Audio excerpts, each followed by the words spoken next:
The dust particles danced in the bright cone of light as the 16mm projector rattled to life in the converted barracks. Kim Sung-ho, a former sergeant in the Korean People's Army, sat cross-legged on the rough wooden floor, his dark eyes fixed on the white sheet stretched between two posts that served as a makeshift screen. Around him, dozens of other North Korean prisoners of war shifted nervously, whispering in hushed tones as they watched their American captors thread film through the mysterious machine. It was December 1951, deep in the second year of the Korean War, and Kim had expected many things when he was captured near Seoul 6 months earlier. He had expected interrogation, punishment, perhaps even execution. What he had never expected was this: to be sitting in relative comfort in an American prison camp, about to watch a Hollywood movie for entertainment. The very concept seemed impossible, like something from a fever dream. The film began, and suddenly Charlie Chaplin's Little Tramp appeared on screen, his iconic bowler hat and cane immediately recognizable even to men who had never seen a motion picture in their lives. Kim watched in stunned silence as the tramp struggled with the machinery of modern industrial life, getting caught in enormous gears and fighting against assembly line efficiency. Around him, other prisoners began to chuckle tentatively, then more boldly. The physical comedy transcended all barriers of language and ideology. Here was humor that spoke to something universal in the human experience. But for Kim and his fellow prisoners, this moment represented far more than simple entertainment. It was their first glimpse into a world so alien to their own experience that it might as well have been another planet. They were witnessing American abundance, American confidence, and American power expressed in the most unexpected way imaginable, through the casual decision to show Hollywood movies to enemy prisoners of war. This is the story of that encounter, and what it revealed about two radically different approaches to warfare, society, and human nature itself. The war had begun in June 1950 when North Korean forces poured across the 38th parallel in what they believed would be a swift reunification of their divided homeland. Kim Sung-ho had been among those early troops, a young man filled with revolutionary fervor and absolute confidence in the righteousness of their cause. They had been told that the Americans were paper tigers, weak capitalists who would flee at the first sign of real resistance. The South Korean forces would collapse, and the puppet government in Seoul would fall within days. Instead, Kim found himself part of a grinding conflict that consumed the Korean peninsula in flames and consumed hundreds of thousands of lives on both sides. By the time he was captured in late 1951, the initial confidence had long since given way to grim determination and, if he was honest with himself, growing doubts about the inevitable victory they had been promised. The moment of capture itself had been profoundly disorienting. Kim had expected to be shot immediately, or at best subjected to the kind of brutal interrogation that North Korean forces routinely inflicted on their own prisoners. Instead, he found himself being processed through what seemed like an elaborate bureaucratic system. American soldiers checked his wounds, gave him medical attention, and provided him with his first real meal in weeks: canned meat, white bread, and coffee that was bitter but hot. The prison camp where Kim was eventually taken was unlike anything he could have imagined. It wasn't the torture chamber or death camp that North Korean propaganda had prepared him for. Instead, it was a carefully organized facility with rows of barracks, mess halls, medical facilities, and even recreational areas. The Americans, he gradually realized, were running their prison camps according to the Geneva Convention, treating prisoners of war as human beings with rights rather than as enemies to be destroyed. The abundance was what struck him first. 3 meals a day, served regularly without fail. Medical care that included actual medicines and equipment he had never seen before. Clean clothing distributed on a schedule. Even luxuries like tobacco and writing materials. For a man who had spent months eating whatever he could forage while fighting a war of desperate scarcity, the steady flow of supplies into the camp seemed almost magical. But it was the movies that truly boggled his mind. The Americans had somehow managed to establish a regular schedule of film screenings using portable projection equipment. Twice a week, weather permitting, prisoners could gather in the converted barracks to watch Hollywood films that had been shipped thousands of miles across the Pacific through complex military supply lines, just to provide entertainment for enemy prisoners of war. The first time Kim saw the projection equipment being set up, He was certain it was some form of propaganda tool or psychological warfare device. The Americans were going to force them to watch films that glorified capitalism or demonized communism. He braced himself for torture of a different kind, a relentless assault on his ideological convictions. Instead, he found himself watching Charlie Chaplin getting tangled up in factory machinery. There was no political message that he could detect, no obvious propaganda.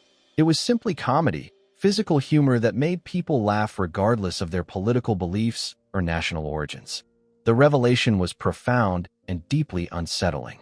As the weeks passed and more films were shown, Kim began to understand something that challenged everything he had been taught about American society. These movies weren't propaganda in any sense he recognized. They weren't uniformly positive about American life. Some showed poverty, some showed wealth, some showed conflict and criticism of American institutions. What they shared was something else entirely. The assumption that entertainment could exist for its own sake, that art and laughter and storytelling were valuable in themselves, not just as tools for political indoctrination. The variety was staggering.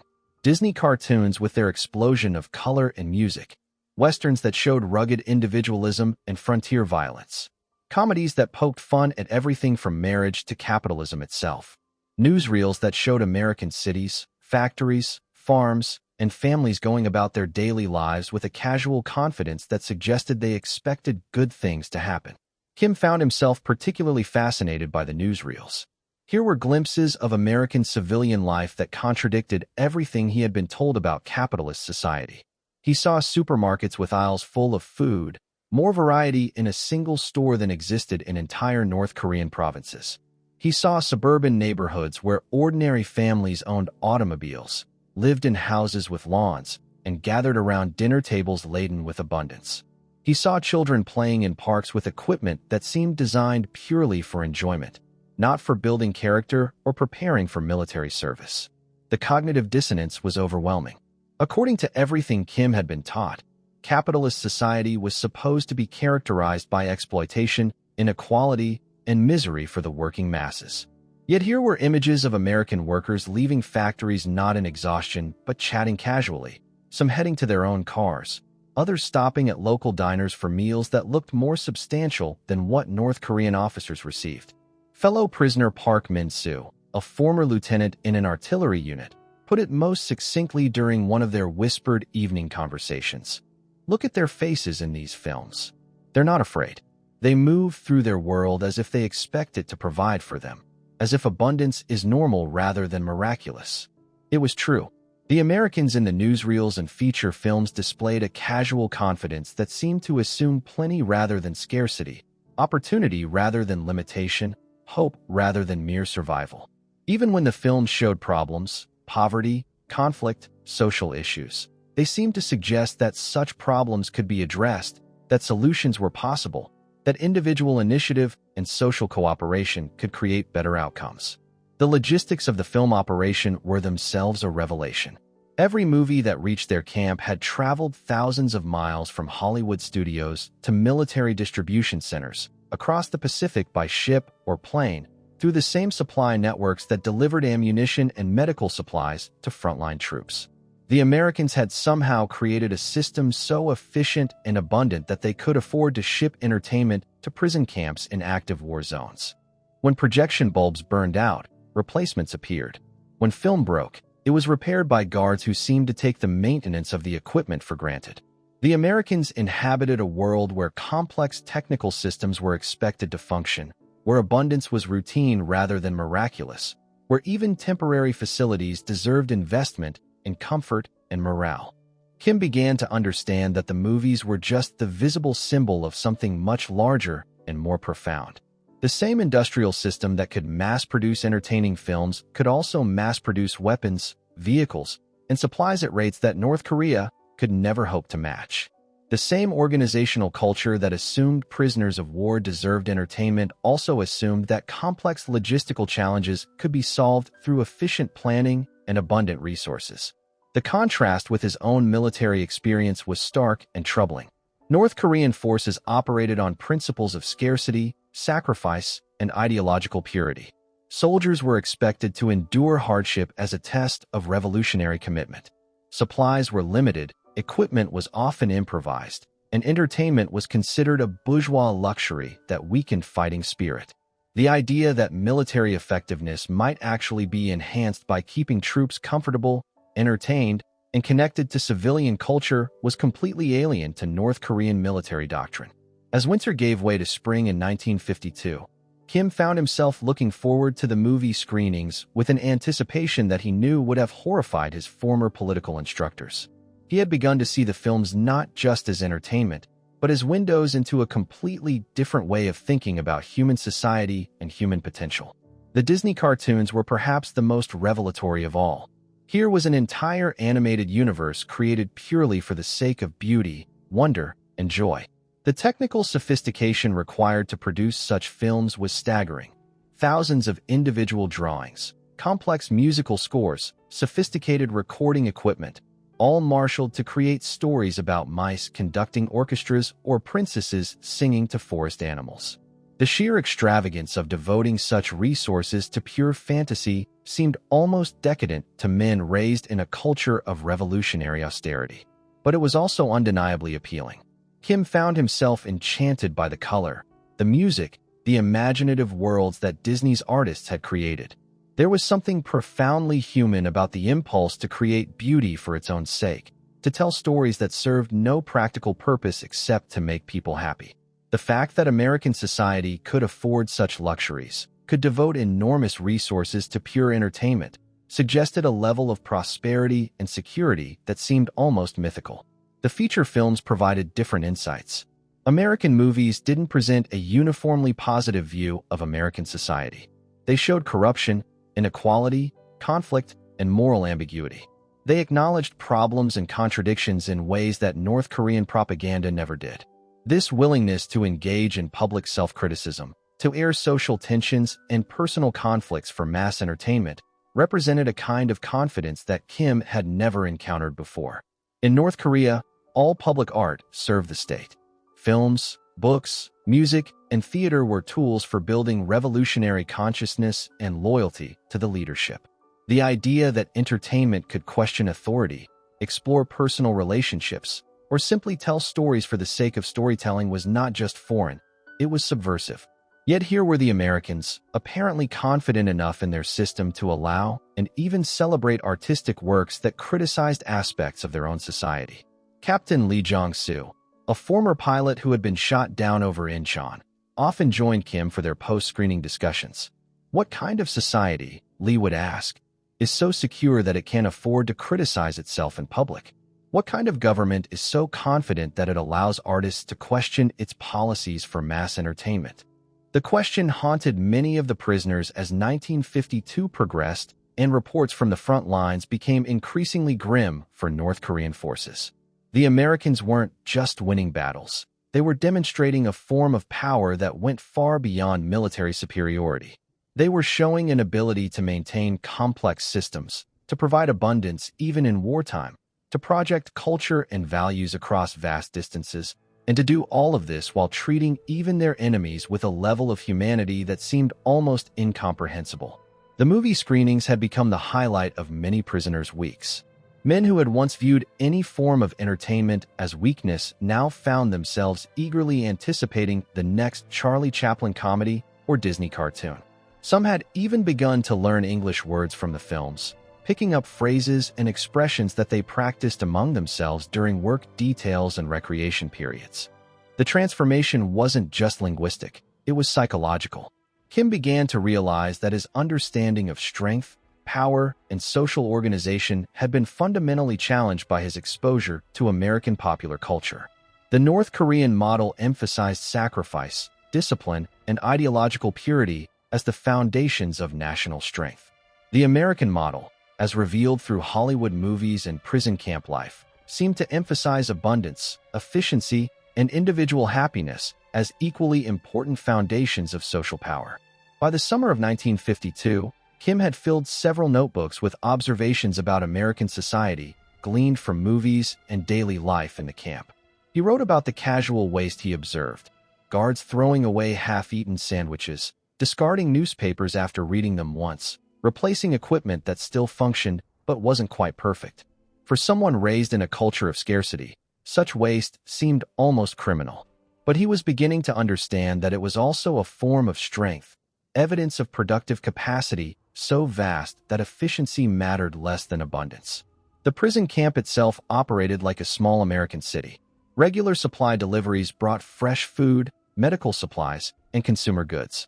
The electrical system functioned reliably, providing power for lighting, refrigeration, and movie projectors. Water flowed from taps, waste was disposed of through organized systems, and even entertainment was scheduled and delivered with the same reliability as meals and medical care. Kim began to see these systems not as luxuries, but as expressions of a fundamentally different approach to organizing human society. Where North Korean culture emphasized collective sacrifice for future goals, American culture seemed to emphasize immediate satisfaction and individual comfort as routes to collective prosperity. Where North Korean organization relied on ideological commitment and personal discipline, American organizations seemed to rely on technical systems and material incentives. The implications were profound and disturbing. If the Americans could maintain such systems even in prison camps thousands of miles from home, while simultaneously fighting a global war against multiple enemies, what did that say about their overall capacity? If they could afford to show Hollywood movies to enemy prisoners, what other resources did they have at their disposal? As 1952 turned into 1953 and rumors of possible armistice negotiations began to circulate through the camp, many prisoners found themselves facing an uncomfortable question. What would it mean to return to North Korea after witnessing American abundance? How could they go back to a society built on scarcity after experiencing one built on plenty? The question became more urgent as the war ground toward its conclusion. Reports filtered into the camp about the massive bombing campaigns that had devastated North Korean cities and infrastructure.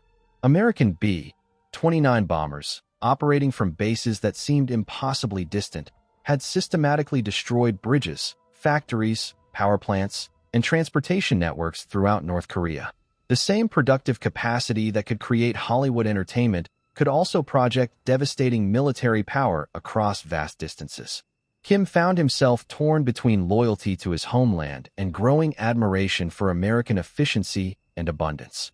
He had been raised to believe that ideological purity and revolutionary commitment were the highest virtues, more important than material comfort or personal happiness. But his months in American custody had shown him a society that seemed to combine material prosperity with individual freedom in ways that his political education had taught him were impossible. The final movie screening that Kim would attend came in June 1953, just weeks before the armistice that would end active hostilities in Korea. The film was It's a Wonderful Life, a story about an American banker who learns to appreciate the value of community and personal relationships over material success. Kim watched in fascination as Jimmy Stewart's character struggled with despair and discovered meaning through connection to family and neighbors. The movie's message was complex and nuanced in ways that North Korean propaganda never allowed. It celebrated both individual achievement and community solidarity, both material progress and spiritual values, both American prosperity and the recognition that prosperity alone wasn't enough to ensure happiness. It was a kind of self-reflection and social criticism that seemed to assume audiences were sophisticated enough to handle complexity and contradiction. As the credits rolled and the projector clicked to a stop, Kim realized that his understanding of the world had been fundamentally altered by his exposure to American popular culture. The movies hadn't converted him to capitalism or made him reject his homeland, but they had shown him that there were other ways to organize society, other definitions of strength and success, other possibilities for human flourishing than those he had been taught to consider. The armistice negotiations that summer of 1953 brought new uncertainties. Many prisoners would be repatriated to North Korea, but some would choose to remain in South Korea or even emigrate to other countries. For men like Kim, the choice was agonizing. Return home meant rejoining a society that now seemed incredibly limited compared to what he had witnessed in American films and prison camp life. But staying meant abandoning everything familiar, everyone he had ever known, his entire cultural identity. The repatriation process itself provided one final lesson in American organizational efficiency. Thousands of prisoners were processed through massive staging areas with the same systematic precision that had characterized everything else about American military operations. Medical examinations, documentation, transportation arrangements, all handled with clockwork efficiency and abundant resources. And throughout the process, the familiar elements of American mass culture remained present. Hot meals served on standardized trays, soft drinks available at every checkpoint, entertainment and distraction provided as routinely as medical care. Many prisoners received care packages for their journey home containing items that would have been luxury goods in North Korea. Chocolate bars, cigarettes, canned foods, and American magazines filled with images of suburban prosperity. The ships that carried repatriated prisoners back to North Korea in late 1953 and early 1954 were themselves symbols of American industrial might. Liberty ships and other mass-produced vessels, loaded with former prisoners and humanitarian supplies, representing the same productive capacity that had made Hollywood movies available in remote prison camps throughout the war. Kim Sung-ho stood at the rail of one such ship as it approached the North Korean coast in December 1953. In his baggage was a small notebook filled with observations about American society, sketches of movie scenes he had found particularly memorable, and English words he had learned from Hollywood films. As he looked out at the coastline of his homeland, he tried to prepare himself for the return to a world that now seemed impossibly constrained. The North Korea he was returning to had been devastated by 3 years of intensive bombing.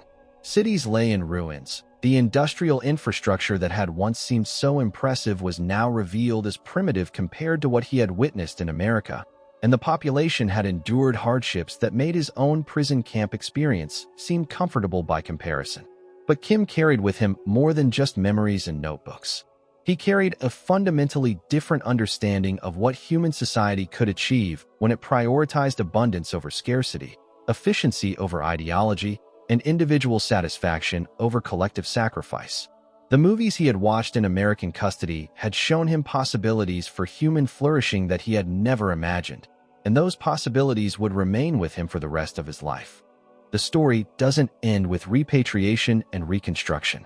In the decades that followed the Korean War, many former prisoners of war became living bridges between two different approaches to organizing modern society. Some, like Kim, returned to North Korea and struggled to readjust to a system that now seemed limited and constraining. Others remained in the South or emigrated elsewhere, carrying with them insights gained from their unexpected exposure to American popular culture. The Hollywood movies that had once seemed so alien gradually became familiar parts of global culture. By the 1960s, American films were being shown in theaters around the world, spreading the same images of abundance, individual freedom, and casual prosperity that had so shocked North Korean prisoners in the early 1950s. The soft power that had been accidentally deployed in prison camps became a deliberate tool of American cultural influence, reaching audiences far beyond military facilities and war zones. Some former prisoners became entrepreneurs, applying lessons learned about efficiency and mass production to their own business ventures. Others became educators, teaching new generations about the importance of systems, thinking, and organizational culture. A few became cultural ambassadors, helping to bridge the gap between societies that had once been bitter enemies. The transformation wasn't just individual, it was civilizational. The Korea that emerged from the war's devastation gradually embraced many of the principles that former prisoners had first encountered in American prison camps. Efficiency, abundance, consumer satisfaction, and individual opportunity became central values in South Korean society, contributing to one of the most remarkable economic transformations in modern history. Today, South Korea is a global leader in technology, entertainment, and consumer goods. Young Koreans grow up watching Hollywood movies as routinely as American children do, and Seoul's movie theaters show the same films that play in New York and Los Angeles. The cultural gap that once seemed unbridgeable has largely disappeared, replaced by a shared global culture of mass entertainment and consumer abundance. But perhaps the most profound legacy of those prison camp movie screenings lies not in economic development or cultural exchange, but in a simple recognition of human nature itself. The North Korean prisoners who watched Charlie Chaplin comedies and Disney cartoons in American custody discovered something that transcended political ideology and national identity: the universal human hunger for beauty, laughter, and stories that help make sense of the world. The projector light that once seemed so alien and threatening became a symbol of possibility, illuminating not just a makeshift screen in a prison camp barracks, but alternative ways of thinking about what human society could become when it prioritized creativity over control, abundance over scarcity, and hope over fear. The war ended, the prisoners went home, and the projectors were packed away. But the ideas they had illuminated continued to spread, carried by men like Kim Sung-ho, who had discovered that even enemies could be generous, that entertainment could be more than propaganda, and that the true measure of a nation's strength might be found not in its willingness to sacrifice, but in its capacity to create joy, even for those who had once sought to destroy it. In the end, the North Korean prisoners who couldn't believe America let them watch Hollywood films in prison camps discovered something more valuable than military intelligence or strategic secrets. They discovered the power of abundance to transform understanding, the ability of art to transcend politics, and the revolutionary potential of a society confident enough to share its dreams even with its enemies. The movie ended, the credits rolled, and the projector clicked to silence. But the story it had told, about freedom, creativity, and the possibility of plenty, would echo through the decades to come, reshaping not just individual lives but entire civilizations. The light had gone out, but the vision it revealed would prove more durable than any fortress, more powerful than any weapon, and more revolutionary than any ideology. That perhaps is the ultimate lesson of those forgotten movie nights in Korean War prison camps. That sometimes the most profound victories are won not through force of arms, but through the simple act of sharing stories, creating laughter, and demonstrating that even in the darkest circumstances, there remains room for wonder, beauty, and hope.